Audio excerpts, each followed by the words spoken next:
It starts with D and ends with T. That's Dress, the greatest suds discovery in 2,000 years. Dress brings you The Life of Riley.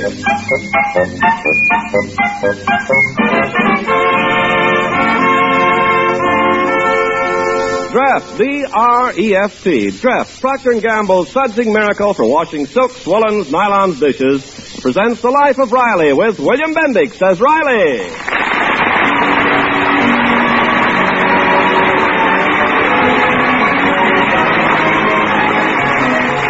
This evening in the Riley's little California bungalow, the living room presents a cozy picture of family life. Junior Riley is busy with his homework.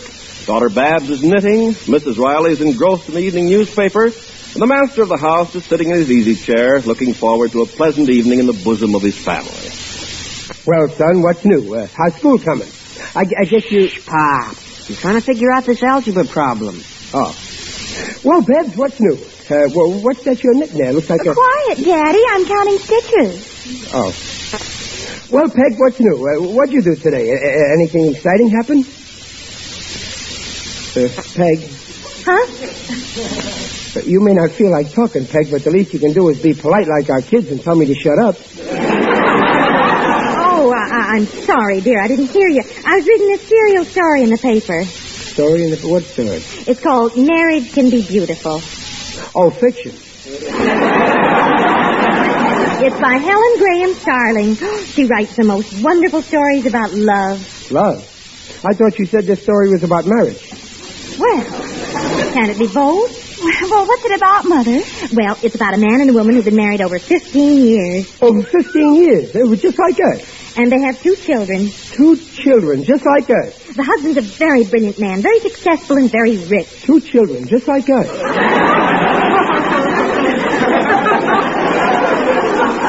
Is it very dramatic, Mother? Oh, very. Their marriage breaks up. It sounds like a lot of bunk. Well, what do you know about it, Junior? You're still a bachelor. But at that, it does sound like a lot of bunk. Why should they split up, Peg? Oh, it takes too long to tell. Read the story. Me read that junk? Oh, don't be so snooty. You might learn a few things. Learn what? After all, our marriage ain't splitting up. We're still crazy about each other, aren't we, Dumpling? Of course, when we first got married, we were really crazy. But that's life. The fire may go out, but the clinkers are still warm. Well, that's what the husband in this story thought, but life isn't always so simple. You see, the wife was really stuck on another man, and she didn't know it. Oh, well, with us it's different. We're stuck with each other, and we know it.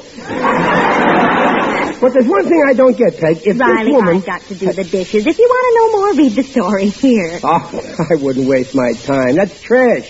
And I'm particular about the kind of trash fills my head.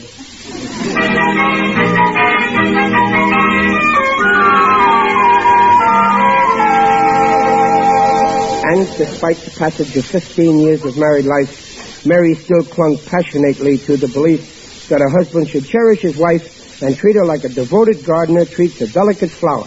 You, Mr. Riley. Are you in? I'm in here, Waldo. Come in.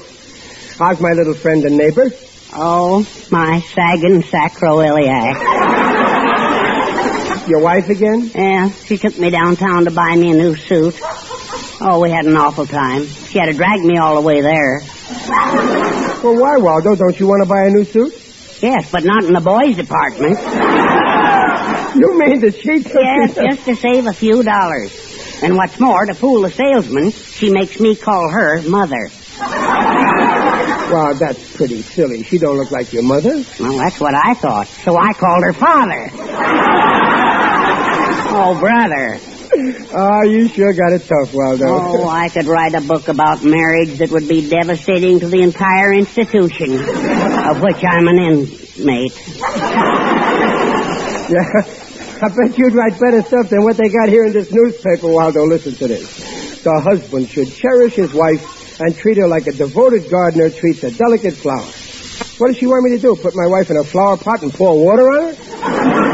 Well, you mustn't take it literally. It just means that women are romantic creatures and they like to be courted constantly. Oh, baloney. Take my pay. I wish I had $1 for every time I tried to kiss her and she said, "Stop pestering me." No, these writers don't know about real life. Well, maybe, but now this story does seem interesting. Listen to this.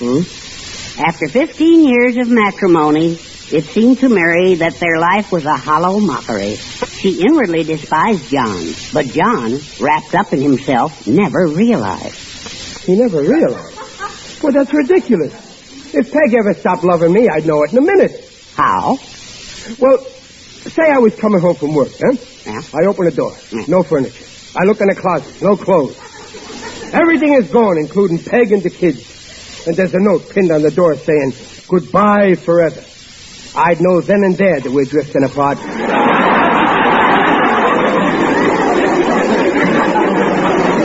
Well, that's not the way it happens in this story. Now, listen. Mm-hmm. Then, one evening, Mary could hide her true feelings no longer. She didn't love John, and she didn't care if he knew it. Her laugh was tinged with bitterness as she ridiculed him. "I'm afraid you're getting old, John." Well, that beats everything. I'm afraid you're getting old, John. What does she want John to do after 15 years? Get younger? No, but some men, well, you know how they are. When they get on in years, they get stuffy and settled and never want to go anywhere. Not me. I'm always taking Peg places. Why, tomorrow night I'm taking her to my club's dance with all the trimmings. Corsage, taxi, midnight snack on the way home. Oh, that's fine. What, you're still romantic towards your wife? Yes, sir. Tomorrow night it'll be just the same as it was 18 years ago when I first took her out. She's even paying for it.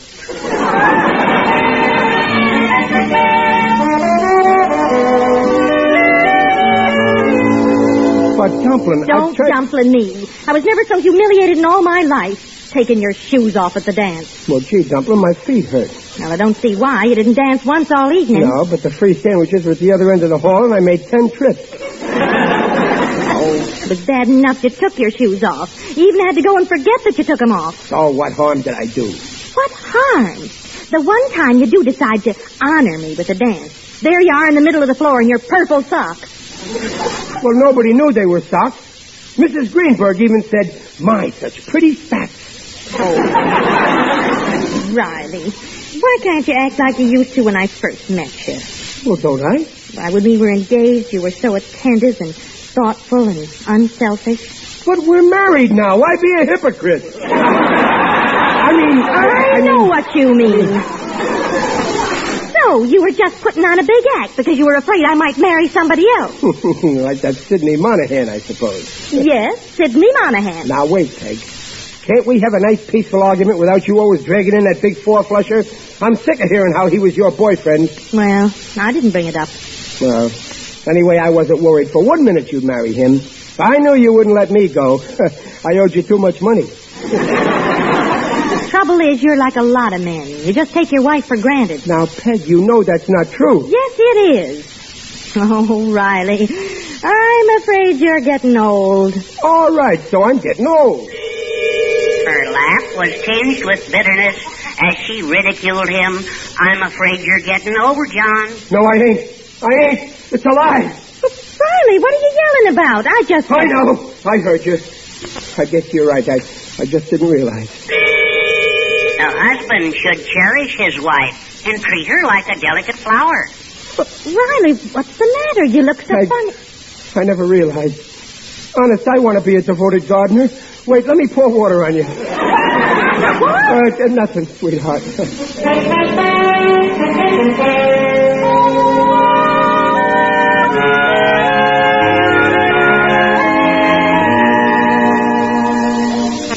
But, Mr. Riley, your wife probably didn't mean anything by what she said. Well, maybe not, Waldo, but all the same, I want to find out what happens in today's installment. Go ahead, read the rest. All right.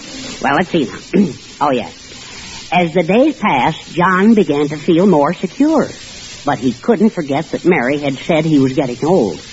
Deep within the innermost recesses of his brain, the thought gnawed and gnawed and gnawed. And then one day it happened. He was brainless. No, the doorbell rang, and when John opened the door, he felt a cold chill of premonition. There stood the man who had once wooed Mary and almost won her. Carter Chapman Chadwick, the celebrated poet. a smile on his handsome, sensitive face. Oh, a poet. Well, I got nothing to worry about. Peg don't know any poets. Now, Mary's voice throbbed with a new happiness as she greeted Carter. And when at length Carter spoke, his words were exquisite beauty, just poetry. Oh, fairest flower on yon pristine bank. That's enough, Waldo. Hand me this fourth page. I was silly to think my marriage was beginning to crack up. I wish Leo DeRocha was in as good a shape as my marriage.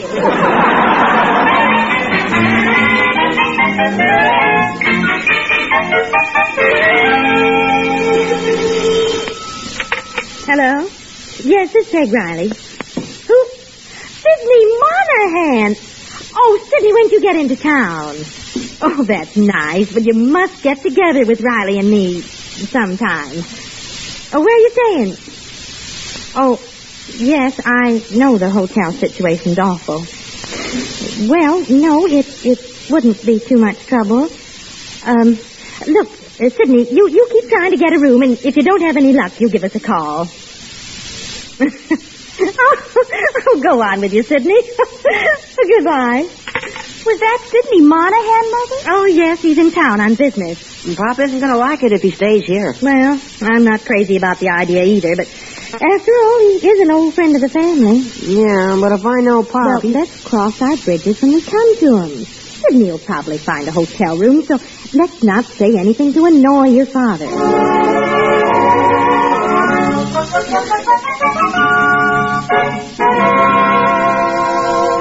Hey, I'm home. Oh, hiya, dear. Well, you're late. Yeah, I had a little discussion with Waldo. Oh, something important, dear? Well, no. You know how it is. Sometimes even the most intelligent men get foolish ideas. And I can be as foolish as the most intelligent man. Oh, but what was wrong? Well, this will hand you a laugh. I actually began to think that you and... Oh, I'll get it. I actually thought that maybe you and I were... Greetings and salutations, folks. Roll out the carpet. Little Sidney's here. I thought... Couldn't get a room, so here I am, you lucky people. Monahan! When John opened the door and saw who stood there, he felt a cold chill. Shut the door, I'm freezing.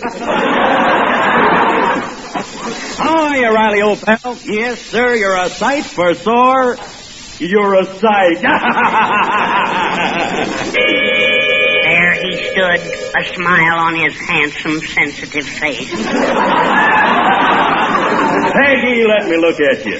Yep, like I always say, roses are red, violets are blue. If you weren't married, could I go for you? And when at length Carter spoke, his words were exquisite poetry. Oh, Sidney, how are you, dog? And how are you, kid? I'm just fine, Mr. Monahan. Junior, you're getting to be quite a little man. I wish I had a son like you. And Babsy, pretty as a picture. I wish I had a daughter like you. And Peggy Pie. Stop where you are, you ugly baboon. And wipe that smile off your handsome, sensitive face. In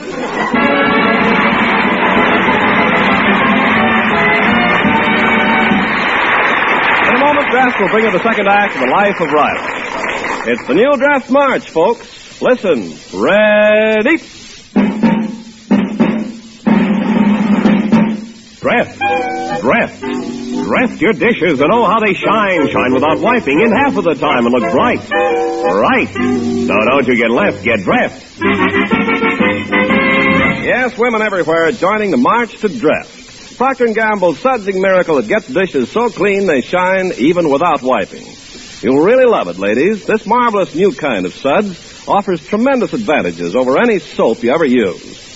It's a well-known fact that all soaps leave a cloudy film on dishes that must be polished off. Well, Draft is the first suds in history to actually rinse clean and clear. Yes, dishes and glasses come out of amazing Draft suds, sparkling as no soap could ever get them. You'll be delighted, too, the way Draft gets rid of dishpan grease. It vanishes like magic. Draft's kind to your hands, too. So, ladies, for dishwashing miracles no soap could ever do, get Draft, the amazing suds discovery that's backed by the Procter & Gamble name on every package. First thing Monday, Ask for dressed at your grocer's. Sure, don't get left. Get dressed. And now back to the Life of Riley with William Bendix as Riley. Right now, a very worried Riley is coming up the walk, completely absorbed in today's installment of the serial story, Marriage Can Be Beautiful. John's work was beginning to suffer. He couldn't sleep. He couldn't eat. Always there was that horrible fear that his wife and Chadwick would... He didn't even dare put it into words. He recalled his panic one day when he came home after a grueling day at the office, only to find an empty house, still and deserted as a dusty tomb. Mary was out. Chadwick was out. Robert and little Lorraine weren't in the nursery. Even the Japanese houseboy, Yoshihiro, was gone. For a dreadful moment, John... Oh, I'm home already. Peg, I'm home.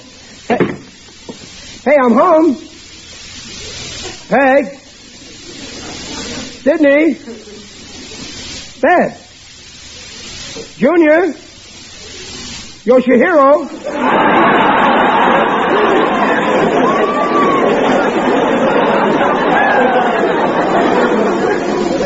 See, that's funny. Nobody's home. Well, I guess they'll be back soon. Where was I now? Oh, yeah. For a dreadful moment, John thought his worst fears had been realized. But no. Through the French windows, he caught a glimpse of them in the garden. Whew, that's better. But the next night, matters rapidly came to a head. Mary and Chadwick arranged things so that John would be away from the house all evening. They would be alone, at last. Now John knew there was only one thing to do. To be continued tomorrow.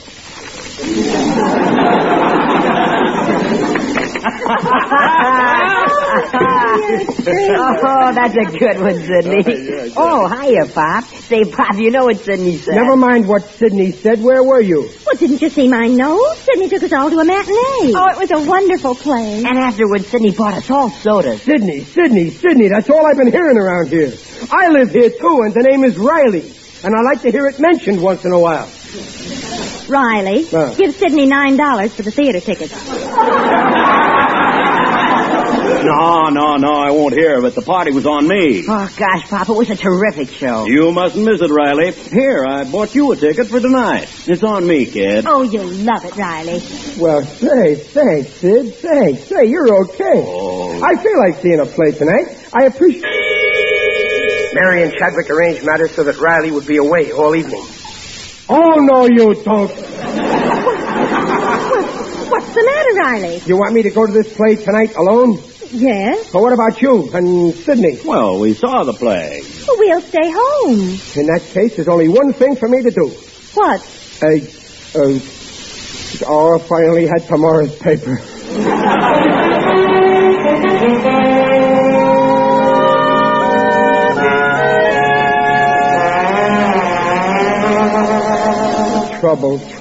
Trouble, nothing but trouble.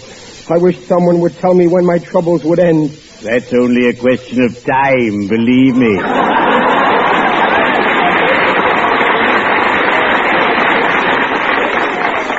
Who's that? It is I, Digby Odell, the friendly undertaker. Oh, I didn't see you, Digger. Greetings, Riley. You're looking fine. Very natural. What are you doing around here, Digger? Oh, I was working late tonight with a man from the income tax department. They claimed I had some hidden assets, so I've been digging up figures. But what brings you abroad at this hour? Listen, Digger, I need advice. There's a guy trying to break up my home. Oh, that's bad. Years ago, a cad tried to steal my wife, but I got rid of him by imitating Humphrey Bogart. I said, "Scram, bud, or I'll take you for a ride." Well, would that scare a guy? It does when I say it. Riley, if your home is threatened, you must act. Confront this villainous beast. If it were me, I'd flatten him. Well, that's the trouble. I can't be sure. If I was, I'd settle him all right. Oh, if you're not sure, don't act hastily. In our profession, we have a saying. If you're in doubt, never lay anyone out. I'm all mixed up, Digger. Maybe Peg don't love me anymore. Maybe she loves this other guy. Balderdash. No, Monahan. Oh, it's awful, Digger. Peg said I was getting old. What does that prove? Now take me. The older you get, the more I love you. Well, maybe you're right, Digger. Maybe I'm just imagining things on account of that story. What story? Oh, sure, that's it. It's just a fig Newton of my imagination. After all, Sidney ain't Carter Chapman Chadwick and Peg ain't Mary. I'm forgetting all about it right now. Bully. I won't even read tomorrow morning's installment. As far as I'm concerned, it's dead and buried. Now you're talking my language. Sure. As if Peg and Sidney would... Oh, boy, I'm a dope. Hey, Digger, how about coming home with me for a cup of coffee, eh? Well... Come on, I feel like celebrating. We'll have a little party. Get around the piano, sing the old songs, huh? Well, it's been a dull day. It might be fun to relax with some live people. Come along. We'd better be shoveling off.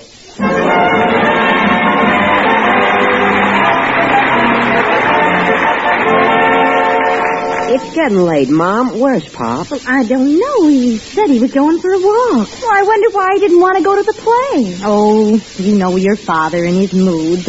I'm glad Sidney's leaving tomorrow. Oh, is he leaving, Mom? Yes, that's why I went downtown to see about a hotel room. Why does Pop act so funny about Sidney? Well, he's jealous, stupid. Well, it's true, Mother. Well, I guess it is. He just can't forget that Sidney was my boyfriend before he came along. Well, what's he got to be jealous about? Junior, don't be infantile.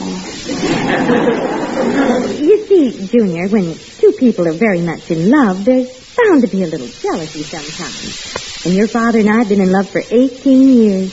Boy, it must get monotonous. Oh, I guess that's Daddy. Greetings and salutations, folks. Oh, it's you, Sidney. Oh, did you get the room? Yep, you're losing your star boarder tomorrow. Oh, here, I got tomorrow morning's paper. Anybody want it? Oh, let me see it. I've been following the story and I want to see how it comes out. Let's see. Oh, here it is. Mother, are you reading Marriage Can Be Beautiful? Yes. Well, what's the joke? This story gets sillier and sillier. Just listen to this. Can you imagine a woman talking this way?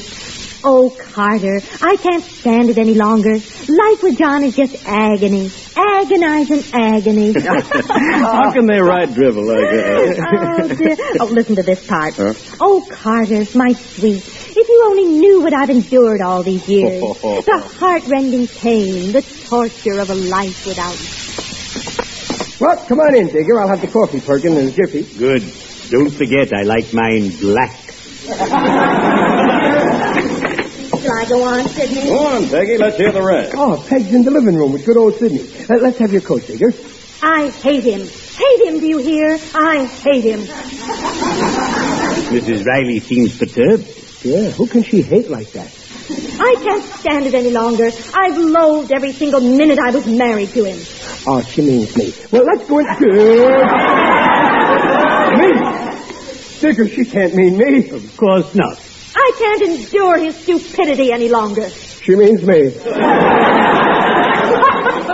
Oh, Digger. Steady, man. Go on, Peg. He doesn't love me. He doesn't know the meaning of love. He only married me for my money. Oh, what a lie.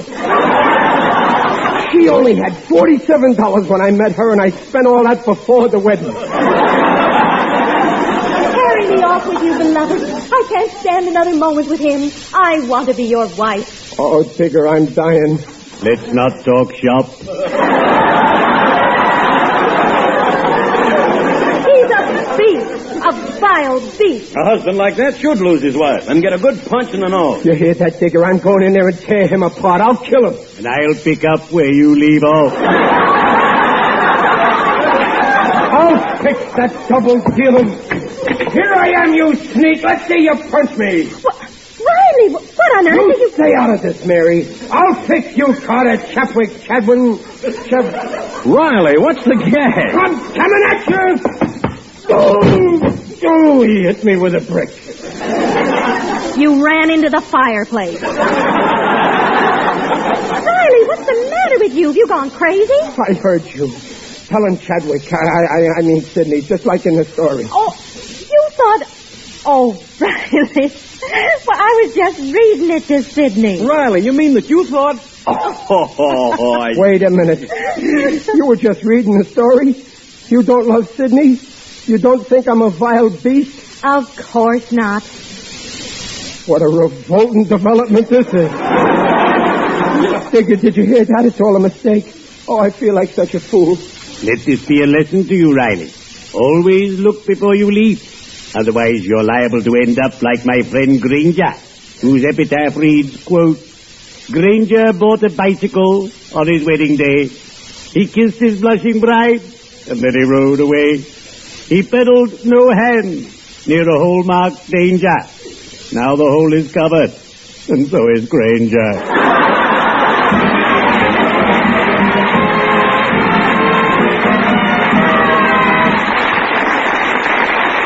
Riley's will return in a moment.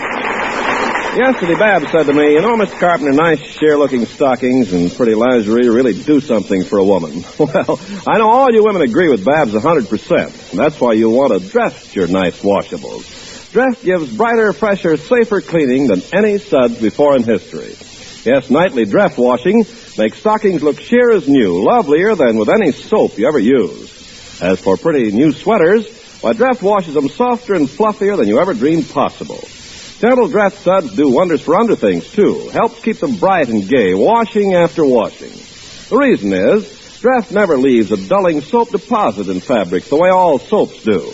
Dreft suds rinse clear. So for a longer, lovelier life for your nice things, use Dreft. Don't get left, get Dreft. Well, you're feeling better, dear. Yeah. Thanks, Dumplings, for forgiving me. The only thing is I can't figure out how my fist missed Sidney and my head hit the fireplace. I'm afraid you're getting old, Riley. Yeah, I guess that... Her laugh was tinged with bitterness as she ridiculed him. I'm afraid you're getting old, John. Oh, shut up. I ain't going to go through that again.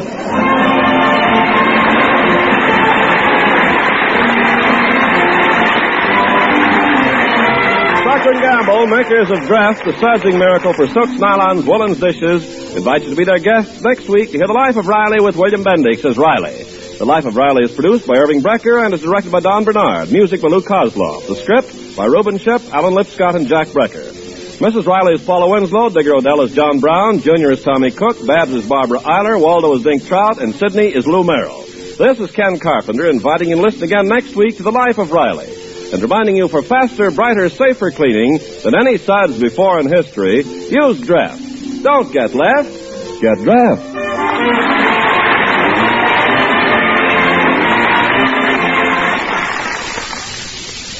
Hi there, want glamorous hair? Then listen to this. For lovely shining hair, use Dreen shampoo. For brilliance, glamour, you'll see what we mean. 'Cause your hair can have that dazzling sheen the very first time that you use Dreen. Never before, Dreen, could any shampoo leave your hair so lustrous, yet so easy to manage. Dreen is not a soap shampoo, leaves no dull film, as all soaps do. Yes, your hair can have that dazzling sheen the very first time that you use Dreen. Yes, Dreen. Listen again next week when Dreft, the sudsing miracle for silks, nylons, woolens, dishes, brings you The Life of Riley. This is NBC, the National Broadcasting Company.